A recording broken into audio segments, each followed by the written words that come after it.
Bene data bakundwa b'umwami Yesu Kristo, mwese abakurikira izi nyigisho tubahaye ikaze mu biganiro bya Saveur Divine. Ibi biganiro mu bitegurirwa n'abavugabutumwa bwiza batandukanye, akaba ari umuhamagaro ugendera ku ijambo ry'Imana byanditse mu gitabo cy'ubutumwa bwiza uko bwanditswe na Matayo ibice 24 umurongo wa 14. Kandi ubutumwa bwiza bw'ubwami buzigishwa mu isi yose ngo bube ubuhamya bwo guhamiriza amahanga yose, nibwo imperuka izahera ko ize. Ibi biganiro mubikurikira ku channel ya YouTube yitwa Saveur Divine. Tubifurije kugubwa neza. Imana Data ari nayo So ibaho umugisha.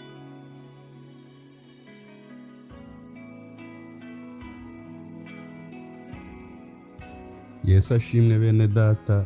Amazina yanjye nk'uko bisanzwe nitwa Musabyimana Florier. Tugiye kuganira ijambo ry'Imana riboneka mu gitabo cy'ibyakozwe n'intumwa ibice byaho 18 umurongo wa 9 n'umurongo wa 10. Reka dusome mu izina rya Yesu. Haranditse ngo maze umwami Yesu abonekera Pawulo nijoro mu nzozi, aramubwira ati ntutinye, ahubwo uvuge we guceceka, kuko ndi kumwe nawe kandi nta muntu uzagutera kukugirira nabi, kuko mfite abantu benshi muri uyu mudugudu.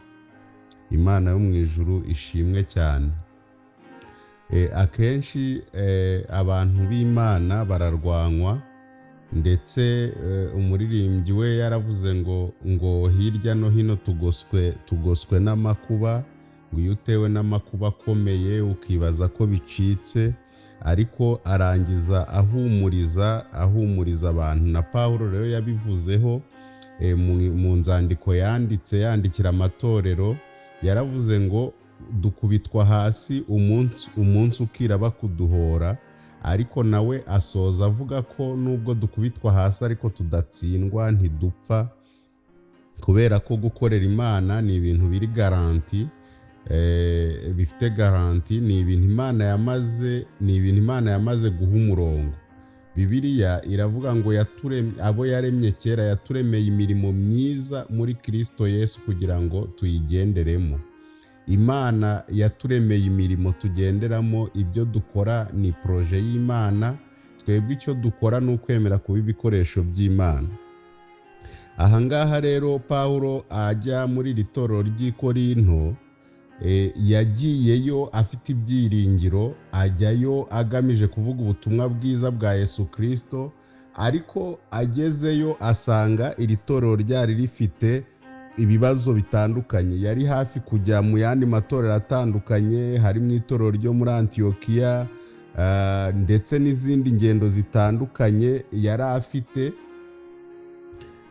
ariko agira umwete wo kuganira n'abantu b'i Korinto, ariko arimo aganira nabo agira ubwoba. Yagize ubwoba rero butewe n'iki? Hari igihe muri uyu murimo w'Imana, iyo turimo tubwira abantu iby'ubutumwa bwiza bwa Yesu Kristo, ugera ahantu ukabona abantu barahindutse, ukabona indoro yarahindutse, imvugo yarahindutse, ingendo yarahindutse, ukibaza uti uyu muntu ko namubwiraga iby'Imana, ko twaganiraga ibyururutse imitima, noneho uyu muntu ndamuhera he? Yabonaga itorero ryarasubiye inyuma cyane, abona barasubiye gukora ibyo bishakiye, abona bagenda ukundi bajya mu ngeso mbi. Agira ubwoba kuko yabonaga n'ibyo bamubaza, ibisubizo, ibyo bamuganiriza ari ibintu biteye ubwoba. Agize ubwoba rero, marayika w'Imana umugendana n'abera iteka amenya ko Pawulo nubwo bwose agiye kuvuga ubutumwa bwiza, agiye kugabura iby'Imana, ariko afite ubwoba, ndetse agira n'ikibazo cy'uko yasanze n'abo mu itorero ubwaryo, mbese we yabonye biteye ubwoba ibyo ahasanze, ariko nta nubwo cyari icyo cyonyine ko yabonye biteye ubwoba, ahubwo n'abahasanze bavuga iby'Imana nabo bari baratewe ubwoba n'ibihakorerwa. Rero marayika w'Imana amuzaho, aramubonekera nijoro mu nzozi, aribwo yamubwiraga ati ntutinye ahubwo uvuge we guceceka. Bene data, ndagira ngo mbabwire ngo twahawe umwuka w'imbaraga. Umwuka w'Imana twahawe ni umwuka w'imbaraga kandi ni umufasha udushyigikira mu ntege nke zacu zose, ariko kandi akazadusoresha urugendo rwacu amahoro.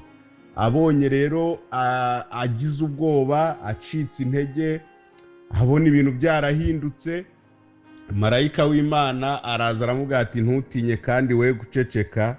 Ariko yamubwiye ikintu gikomeye cyane, aricyo ngira ngo tuganireho bene data muri ubu butumwa bwiza. Yaramubwiye ngo muri uyu mudugudu mfitemo abandi bantu. Haleluya, haleluya.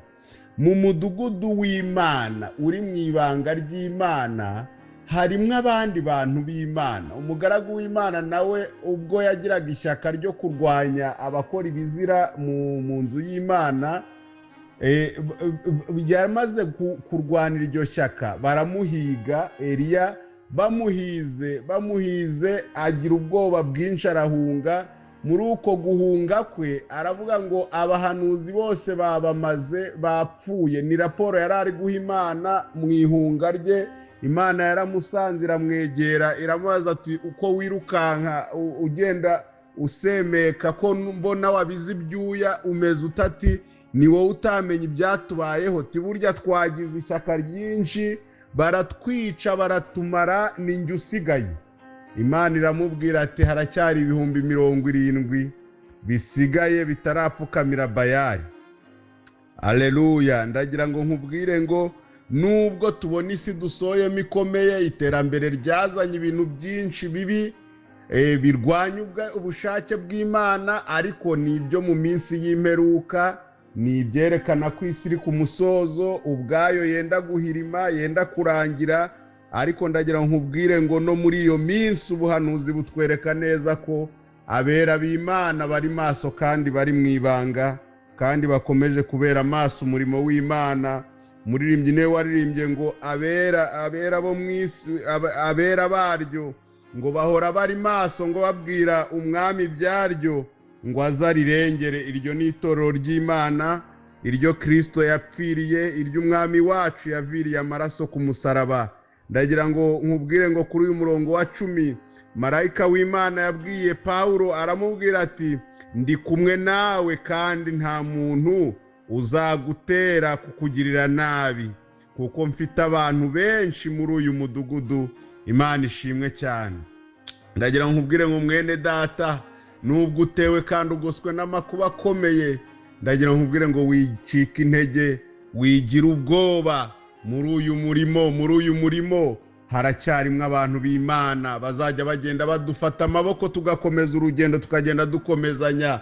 Binyibukije inkuru ya mukristo ari mu rugendo, ngo ari kumwe ngo n'abari bamushungereye bamukurikiye, ngo bageze mu isayo gahinda gasaze barasaya. Ariko nyamugirya nina hageze aravuga ati oya, areba utubuye twari hakurya asubira inyuma. Ariko umukristo akomeza gusaya, akomeza urugendo, ngo arimo agenda ageze imbere gatoya ngo abone utubuye. Bibiliya ikatwereka, agatabo k'umugenzi kakatwereka ko ngo utwo tubuye ngo ari utwashyiriweho abagenzi, kugira ngo nushishoza neza mu isayo ubona aho ukandagiza ikirenge wambuke. Utwo tubuye ni abantu, utwo tubuye ni itorero, utwo tubuye ni abera b'Imana, bahora bari maso kugira ngo dufatanye umurimo, dufatanye urugendo. Hari no mu bigishwa, Bibiliya itwereka ko harimo ngo abigishwa ba Yesu rwihishwa, bamwe batazwi bo mu ibanga, bamwe bajya gusaba umurambo wa Yesu, bamwe bagenda bakafasha Yesu umutwaro, bakamufasha kwikorera umusaraba. Ndagira ngo nkubwire mwene data, wigira ubwoba, wiceceka kuvugira Imana, wicika intege. Bibiliya itweretse ko marayika w'Imana yamubonye, akabona ibyarimo, akaza akamubwira ati wiceceka, ntugire ubwoba, ntacyo uzaba, kuko muri uyu mudugudu haracyarimo abantu banjye. Ndagira ngo mbabwire ngo muri uru rugendo rujya mu ijuru haracyarimo abantu b'Imana. Muri uru rugendo rujya mu ijuru Imana iracyazirikana bayo. mureke dukomeze twe gucika intege. Nawe mwene data unyumva, ngwino dukorera Imana udatinya. Mu nzu y'Imana harimo ibyo kurya, kandi na nyuma y'ibi byose hariyo amazu twabikiwe tuzajyayo. Yesu yaravuze ngo iyaba adahari mba mbibabwiye, ariko agiye kudutegurira ubwami. Turi hafi gutaha rero torero, mureke bene data twe gucika intege, dukomeze urugendo mu izina rya Yesu Kristo, amen. Turagushimye Mana ko uri Imana yacu tugenera ijambo ridukwiye kuri iki gihe, ukaba utugeneye iri jambo ritwongeramo imbaraga ngo dukomeze urugendo. Ngaho rero dushyigikire, dufashanye n'abera bose aho bari ku isi, kandi umwuka wawe wera akomeza dusura, dusanga, duhumuriza, agendane natwe, abane natwe mu byo ducamo byose, kugira ngo twe gucika intege no gukuka umutima, mu izina rya Yesu Kristo umwami wacu, amen, amen, amen.